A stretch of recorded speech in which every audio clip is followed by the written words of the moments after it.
Do you know how to periodize your training properly? Or do you know what the periodization is? Today I'm going to talk about periodization, or how to periodize your training properly to achieve your goal.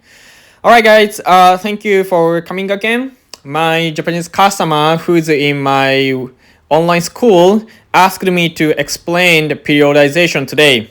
Actually, I'm not sure her nationality is, so I don't know if she's a real Japanese or not. Her name is Japanese, and what she writes is perfect Japanese, but I never asked her nationality, so I'm not sure though. Anyway, the basic idea of periodization is to focus on one factor or just several factors in one period. For example, you focus on building up your basic endurance first. You do lots of endurance runs, you try to increase your mileage, and maybe you do some hill workouts, or you go for more hill runnings, and also you do some circuit training or hill sprints or sprint workouts or something like that. And then you go for a little bit more specific workouts. It's not actually a specific workout, but a little bit more specific. And some coaches call that kind of training special workouts. It's not a specific, but it's specialized for one event.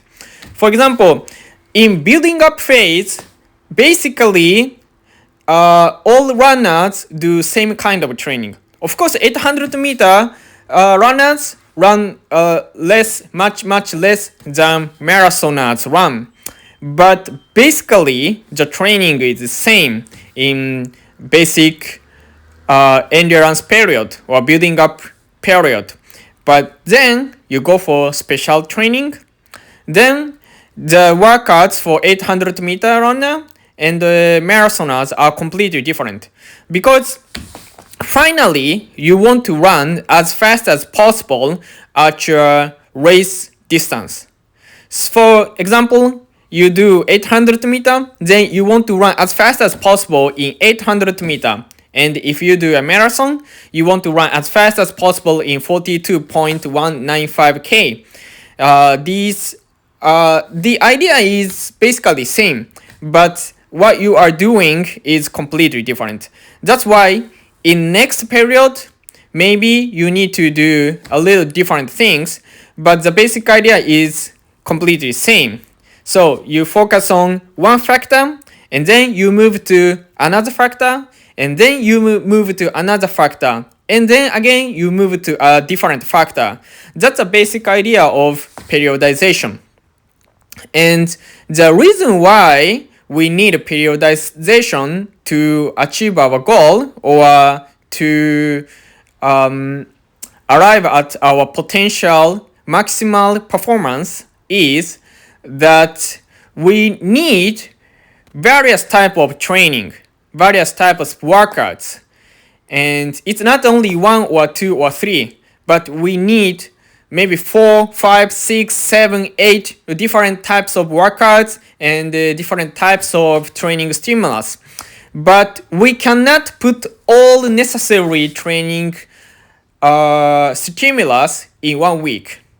It's simply impossible. 1 week is only 7 days. And we can't do all the necessary workouts in 7 days. And one thing we should not forget is that we need not only training, but also recovery workouts. So we can't put all the necessary workouts, including recovery workouts, in 7 days. That's why we need periodization. So, for example, the first thing first we need is building up a body which is less likely to get fatigued and get injured. To achieve this, first of all, we need to increase mileage. Of course, amateur runners do not have much time, or do not have as many as motivations as professional runners have, or simply amateur runners are not as much as disciplined. As not much discipline as professional runners are. So whatever the reason is, amateur runners maybe cannot run as many mileages as professional runners do, but still the basic idea is the same. We want to increase the mileage first. And then we want to increase the density. Density and the mileage are a little bit similar idea, but a little different. Mileage is mileage. For example, I run 1K 5 minutes, 1K 5 minutes pace.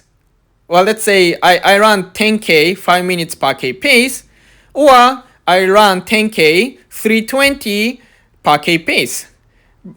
This is a completely different, the different training stimulus, but 10K is 10K. It's same, right? This is the mileage. No matter how fast you run, mileage is mileage. So you run 300 km per month, then it's 300 km per month. Mileage is mileage, but density is different. For example, you do 4 10K with moderate pace. I'm not sure, I don't know how fast the moderate pace is for you, but for example, for me, let's say it's about 340 per K. It's not hard, but it's not easy. So I cannot recover with those workouts, but I do not get tired with these workouts. 10K 340 per K pace. And let's say I do it 4 times a week, and then once a week interval training, and then the last 2 days are completely easy running. And another example, I do only 2 times a week, twice a week, 10K with moderate pace, and once a week speed workout, interval workout, and then the rest of 4 days a week completely easy workouts. Then maybe the mileage is the same, but the density is much less than the first one. 4 times 10K moderate runs, and then once a week interval workouts. Then the density is very big. You know what I'm saying? And with this high density training program, we can build up a good basic endurance, meaning we do not get tired easily, and we do not get injured easily. The basic idea of long distance running is very simple. There are specific workouts we want to do. But to achieve these workouts without any injuries and without any overtraining, then we need a strong body. So we need to build up strong body first. And then we go for workouts to achieve specific workouts. We do not go for specific workouts immediately, but we need to go for workouts to achieve specific workouts later. For example, I prepare for 10K race. Then maybe the specific workouts are something like 10 times 1K with 1 minute recovery in 10K race pace, or 5 times 2K in 10K race pace with 2 minutes recovery jogging, or maybe 4 times 2K in 10K race pace with 2 minutes recovery jogging and 1K maximal effort. These kind of workouts are very specific. And to achieve these kind of specific workouts, maybe I need to do 20 times 400 meter in 10K race pace with 200 meter jogging recovery first.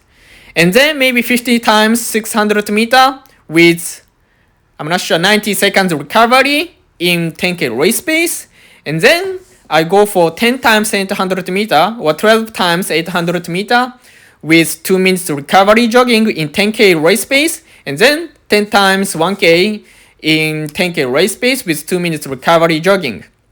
So we need a step-by-step program. And this kind of workouts are not specific workouts, but special workouts. These workouts are specialized for 10K, but it's not specific. And also, now I just talked about speed workouts, but endurance workouts are completely same. For example, maybe in the beginning, I go for 20K moderate pace, and then 15K moderate to fast pace. So let's say something like I start with 340, and then gradually get faster to the end, and then maybe the last 1K is 3 minutes, exact 3 minutes per K. And this kind of workout. And then I go for 12K fast runs. It's not like a time trial, or it's not like a race, but it's hard. It's not moderate anymore. So for me, for example, 315 per K, it's hard. It's not moderate anymore. But it's not time trial. It's not 100% effort. It's not like a race. And then maybe I go for 10K, just a little bit faster pace, maybe 310 per K. And then maybe I do some test races, 10K races. It's not, of course I run with maximal effort at the race day, but I'm not 100% ready for these test races. It's still training. And hopefully I run very close to my personal best time. But still, it's not easy to make my personal best time in test races. Of course, if I do it, I'm very happy, but it's not planned. It's still hard. But I need to run very close to my personal best time in these test races. And then I combine these endurance workouts with speed workouts. And then hopefully at the race day, I'm going to make my personal best time. This is the basic idea of periodization. And about the last 2 weeks in periodization is always tapering period, which I explained in the last video. And if you haven't watched it yet, then please watch it. I'm not sure how you can search it. I'm not so good at YouTube. Anyway, so this is a basic idea of periodization. And the difference between periodization and most amateur runners, what most amateur runners do, is everything is planned and go forward step by step, or you just train randomly. You train without periodization is just training without any plan or any strategies. So you have no idea what to do in the next 2 months or 3 months. On the other hand, if you have specific periodization way, then you exactly know what you need to do in first 4 weeks, and then next 4 weeks, and then next 4 weeks, and then next 4 weeks. You completely know what to do in until your next target race. That's a periodization.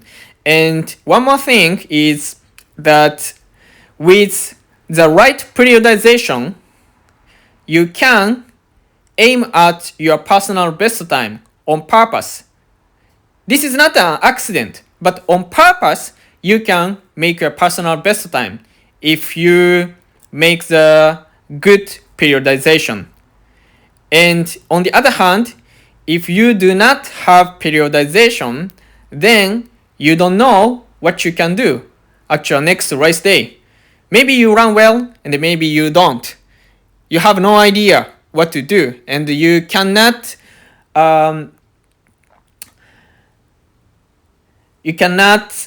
know what you can do at your next race.